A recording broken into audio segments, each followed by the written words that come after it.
Things have taken a turn overnight with Moscow launching a hypersonic mid-range ballistic missile.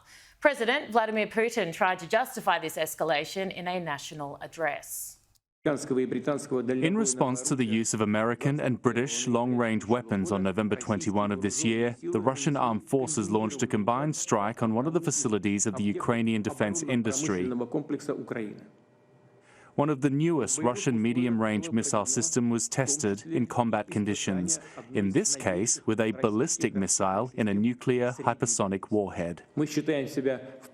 We consider ourselves entitled to use our weapons against military facilities of those countries that allow their weapons to be used against our facilities.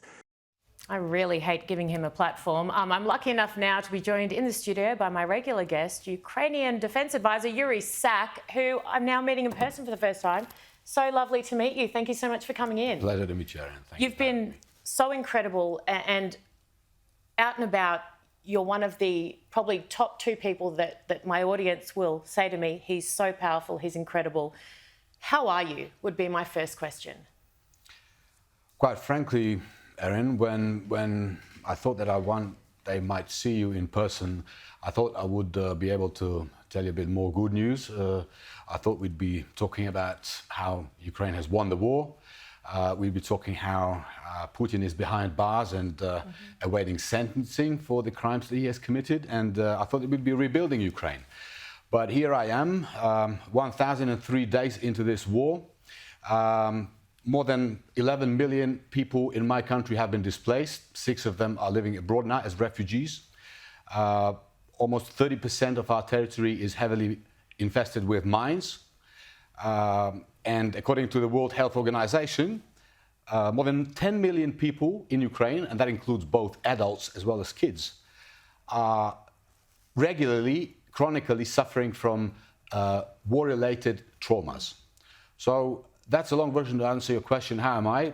We are holding on still because we're resilient and, thanks to our partners, our resilience is supported by, weapons and stuff that we can use to defend ourselves. But, of course, there is not another nation in this world that wants this war to end sooner than later than Ukrainians. You said to me very early on, and it's a similar story to what Israel is saying now regarding the intentions of Iran. Russia doesn't want to just stop at Ukraine. It's not just about Ukraine. He's now, Vladimir Putin, threatening the West. You said this would happen from day one. You're right. It doesn't end with Ukraine. If Russia wins, it does not stop there. Moreover, Erin, you're absolutely right. But if you look at what is happening right now is, while we, Ukrainians, are supported by the free nations of this world, and I'd like to use this opportunity to say a simple thing, that every Australian can rightfully be proud of the fact that your country stands with our country in these difficult times. But at the same time, we're seeing the formation at the moment of a new axis of evil. Right now, more than 10,000 North Koreans, for a minute, North Koreans are facing Ukrainian soldiers, and as our former commander-in-chief said yesterday, we are now fighting somebody else's enemy.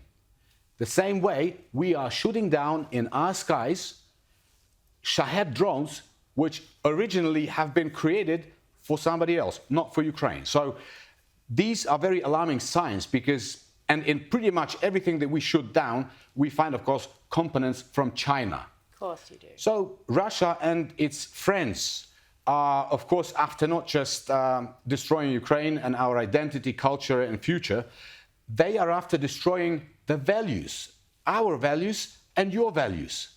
So any talk about the peaceful settlement of this war should take that into account. For as long as Ukraine stands, we stand a chance of continuing to live in a world based on freedoms such as democracy, freedom of religion, freedom of speech.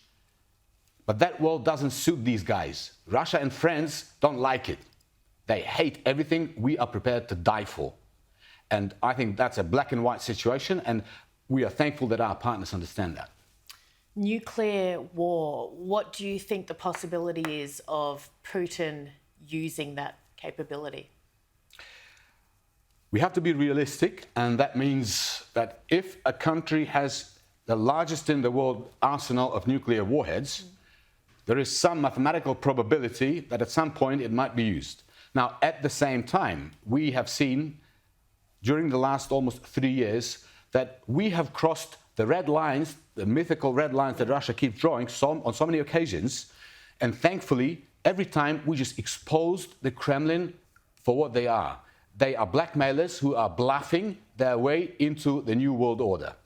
So, of course, we are doing what we can to protect ourselves, and that means we're not just asking our partners to provide us with military support. We are building an arsenal of the free world in Ukraine, because what we say, we are fighting the freedom war, and for this fight, we need weapons. So we are, for example, we are now capable of producing 30,000 long-range drones in Ukraine, deep strike drones. We are producing 4 million other FPV-type drones. And just for your information and understanding, more than 90% of the military tanks, armored vehicles of the Russians that we destroy today, we destroy by using these drones.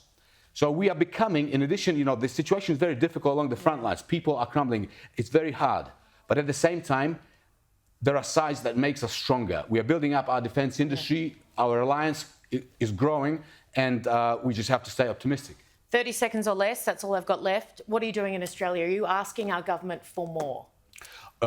We're always grateful for the support that we have received, but it's a war of unprecedented scale. So, of course, we need more. And, Australia, I spoke to members of the Ukrainian community here in Australia, to people from the defense sector, and apparently there are things that can still be done. We are thankful, for example, for the 49 Abrams tanks. Yeah. The decision to pass them on to us has been already taken. But, if more can be done, we would just only be grateful and thankful. Yuri, we stand with you. Thank you so much. I cannot wait to have you sitting there in the rebuilding phase of this cruel, evil, immoral war that Vladimir Putin has waged against your people. Thanks to friends like Australia, this day will come. I have no doubt. Thanks to people like you and your countrymen. Thank you so much.